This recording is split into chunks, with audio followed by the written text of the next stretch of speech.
अगर इस सृष्टि में सबसे ज्यादा किसी को दंड दिया जाता है तो आत्महत्या करने वाले को बहुत निंदा की गई। आत्महत्या करने ये खिलवाड़ नहीं है जो लोग अपने शरीर को नष्ट करने के लिए सोचते हैं।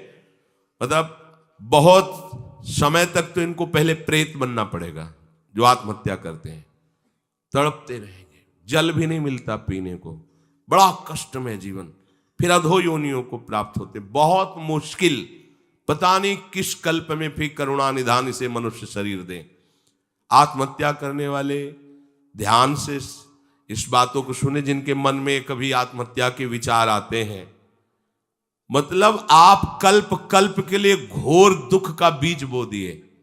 शरीर रोगी है या समय प्रतिकूल है या आप किसी पर विजय नहीं प्राप्त कर पा रहे, परीक्षा में पास नहीं हो पा रहे, या आपके अनुकूल कोई बात नहीं बन रही, तो मरना जरूरी है क्या? मरने से समस्या का समाधान हो जाएगा क्या? हम तो कहते हैं कि अगर तुम्हारे अंदर इतनी ही बात आ गई कि मैं शरीर को नष्ट कर दूंगा, अब जीना नहीं, तो आज से भगवान के लिए जियो। तुम दूसरों की कामना पूर्ण करने वाले बन जाओगे, अपनी कामना। मरने की जरूरत है, मर जाओ इस बात से कि आज से मैं अपना जीवन प्रभु को दिया। जब मरने के लिए तैयार हो तो अब क्या इच्छा, अब जैसा चाहे प्रभु करे। तुम ऐसे महात्मा बन जाओगे, सतरथ सतरथ सा लोकांतार्यति। अगर आत्महत्या की तो आप दुर्गति को समझ लीजिए, भयानक प्रेत योनि, जहां स्वेच्छा से आप जल भी नहीं पी सकते, भले नदी किनारे रहिए। स्वेच्छा से, और भयंकर जलन, अशांति, एक जगह चैन से नहीं रह सकता। गोकर्ण जिसे अपनी स्थिति बताता है, धुंधकारी जो प्रेत योनि को प्राप्त है, भैया किसी तरह बचा लो, भयानक कष्ट में हो। यह आत्महत्या करने से समस्त दैवी शक्तियां उससे नाराज हो जाती हैं। तुम्हें जीवन मिला है दुख से लड़ने का, ऐसे अच्छे काम करो, ऐसे भजन करो, तुम्हारा मंगल हो जाए। देखो, भोगों में यदि तुम रति करके अधर्माचरण से, पापाचरण से भोग भोगोगे तो तुम्हारा अंतिम निर्णय यही निकलेगा, ध्यान रखना। जब तुम धर्म विरुद्ध आचरण करोगे, जैसे कोई कहता है कि अभी तो छोटा बच्चा ही था, उसने कौन से पापाचरण किए, अभी तो 14-15 वर्ष का था, परीक्षा में ऐसा ऐसा क्या। तो भैया, एक जन्म का हिसाब नहीं चल रहा है, बहुत जन्मों का हिसाब चल रहा है।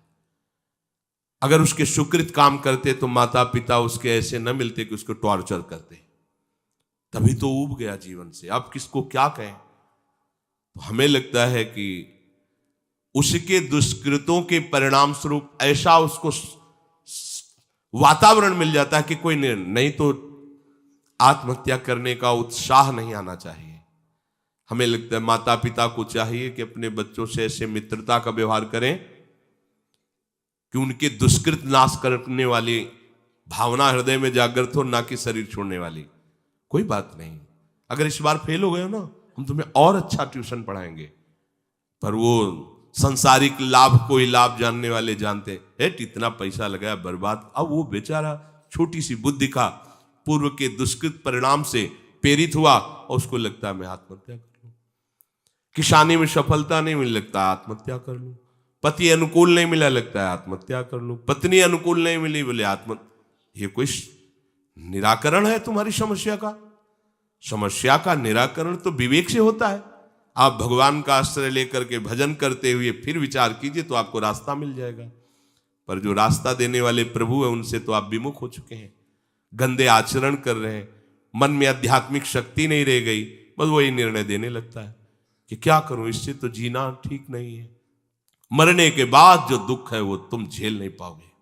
आत्महा न तरेत सा आत्म, शास्त्र में कई जगह लिखा है, वो आत्महनन गति जाए, ऐसा कई जगह लिखा है। इसलिए जहां तक शब्द हमारे श्रवणेन्द्रिय में पढ़ते हो तो लड़ना सीखो समस्या से हारना मत सीखो। समस्याएं तो आती रहेंगी, लेकिन तुम्हारा जो जीवन है बार बार नहीं मिलेगा। और नाम जप करोगे तो सबसे जीत जाओगे। नाम जप करोगे तो दूसरों को भी बचाने वाले बन जाओगे।